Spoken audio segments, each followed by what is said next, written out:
2012 marks 100 years of the Western Australian Farmers Federation, the state's largest, longest-serving and most influential rural lobby group. Over the last 100 years, the Federation has given a strong voice to the state's farmers on key issues affecting everything from wool, meat and dairy, to grain, horticulture, bees and pastoral concerns. Although several small farming organisations were present in Western Australia during the 1890s and early 1900s, it wasn't until 1911 that the need for a union of farmers was required. A letter from Robert Maitland Leake in February 1912 was sent to other farmers about a wage claim received from the Rural Workers' Union. This letter is seen as the vehicle responsible for the formation of the Farmers and Settlers Association. It had become overwhelmingly clear to the farming community that while their needs as individual farmers were often being ignored, a strong united voice could not be so easily disregarded. Meetings were held in country areas to elect representatives to attend a conference where it was decided to form the Farmers and Settlers Association. In 1912, Alexander Joseph Munger was elected as the association's first president. March 1913 marked the first time in the history of Western Australia that farmers met in conference and discussed the issues of the day, with the goal of improving conditions for farmers.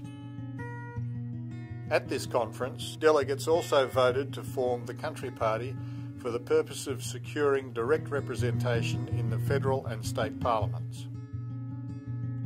The association's official journal, The Primary Producer, was first published in 1916, and in 1928 an arrangement was made with West Australian Farmers Limited that a guaranteed amount should be paid annually by both the association and West Australian farmers to fund the journal.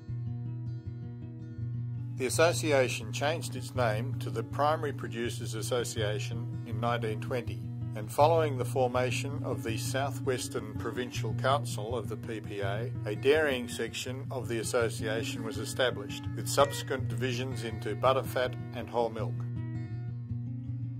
Increased membership in the southwest led to the suggestion that the dairying annual conference should be held in Bunbury, and in November 1929 the first representative Bunbury conference was held.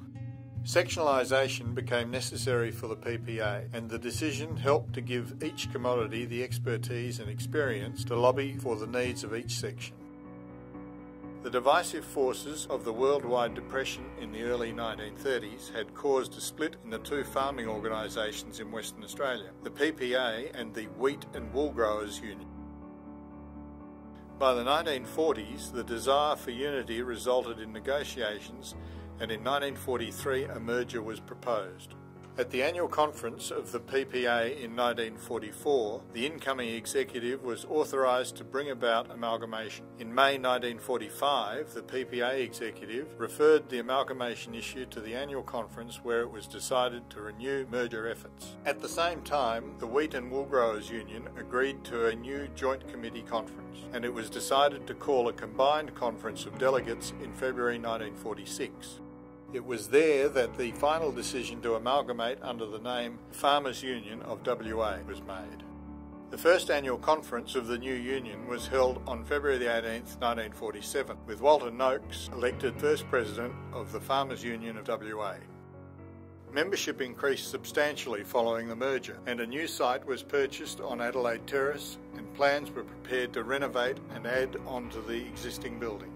In 1954, the union received a gift out of the will of Thomas Henry Peterson of Northam to the value of approximately £100,000 for the building of new offices.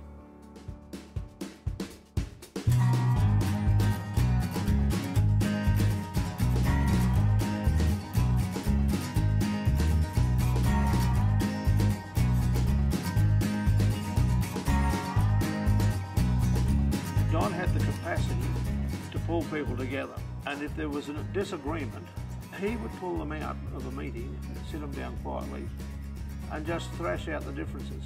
He didn't look for the differences, he looked for the points of agreement. Almost every time he'd have two people together, arguing like steam inside, and they suddenly found that 95% of the stuff they agreed on. And Don was able to unify right across Australia all the various organisations and get them into a federal body. That was very, very important. Wolf Boucher and his drive, he was very, very keen on the industrial side of it. When a barrister named Paul Nichols and Pat Gethin and myself, Wolf Boucher, we discovered that they were in breach of the Crimes Act. So we took action under the Crimes Act against them. We got a call from none other than Bob Hawke. Said, you guys keep going down this track, you're going to close every port down in Australia. And I think it was Wolf said to him, well, so be it. There was an attitude in agriculture that the castle belongs to the king and nobody should enter in. Now, I fundamentally disagreed with that, as did some of my colleagues, because the environment doesn't stop at a boundary and then start up again on the other side. Water runs across the road, wind blows across the road, and we had to have a policy which in fact allowed a different approach. I was never opposed. If a government decided it was in the interest of the country that we apply sanctions, that's a government decision. But it's no right whatsoever of a group in the community to say, well, we're going to do this, and the farmers continue to pay. I remember going to a meeting of the local branch, which was at Coolin, and being very impressed when they made me a vice president their very first meeting. I thought that they'd picked out how good I was, but actually they were trying to keep someone there to do the books at some stage. Because the Americans and the Europeans were dumping wheat, we decided we would go do the same thing and dump wheat. We arranged for a truck to come, and we did have 2 trucks, but one broke down, so the other truck had to do 2 stops. Dropped half a load of wheat in the front gate of the American consul, and then dropped the other half load in the front gate of the British consul. We then went public and we left a sign saying that this was dumped by the Farmers Federation. We said that we'll pick this up at the end of the day, but we can't pick up the problems that you've created by your dumping. The council rang us and said, what do we do with it? We told them which agents to take it through, so they did the job for us and we delivered the grain and got paid for it. But it attracted tremendous attention from the public, and it made the Americans and the Europeans aware of what was going on.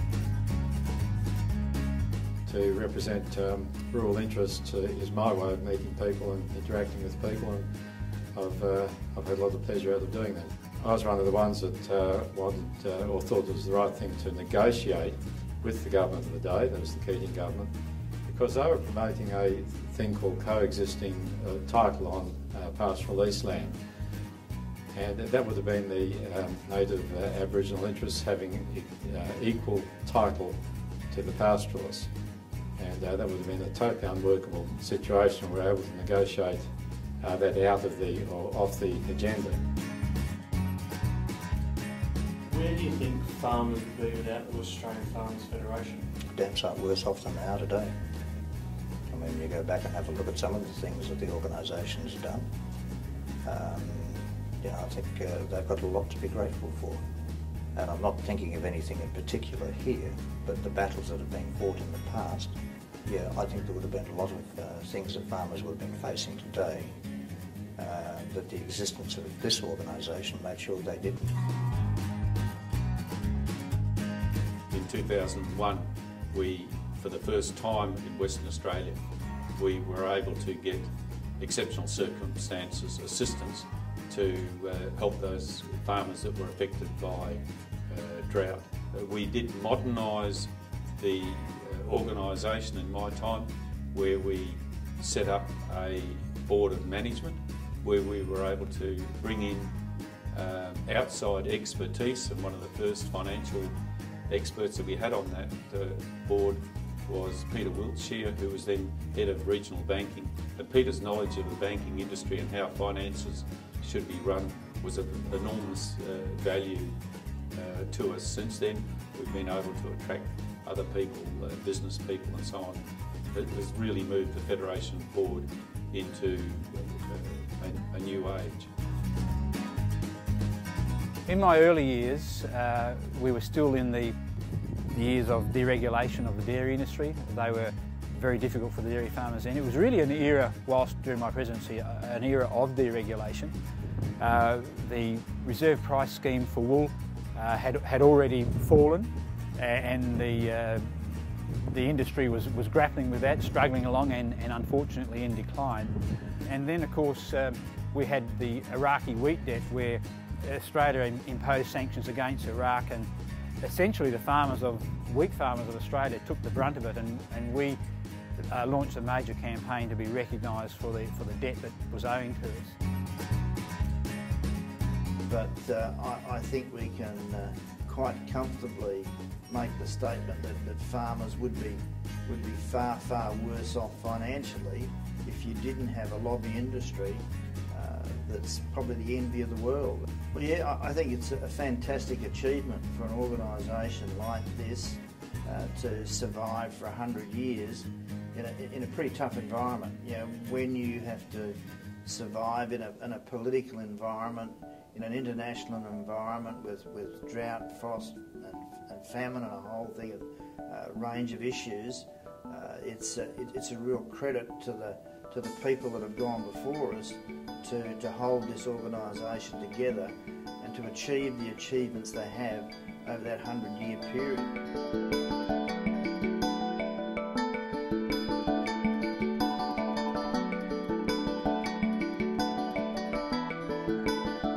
WA Farmers has a proud history of achieving better conditions for Western Australian producers, and will continue to work with government, industry, media and other stakeholders to secure a profitable and sustainable future for agriculture in Western Australia.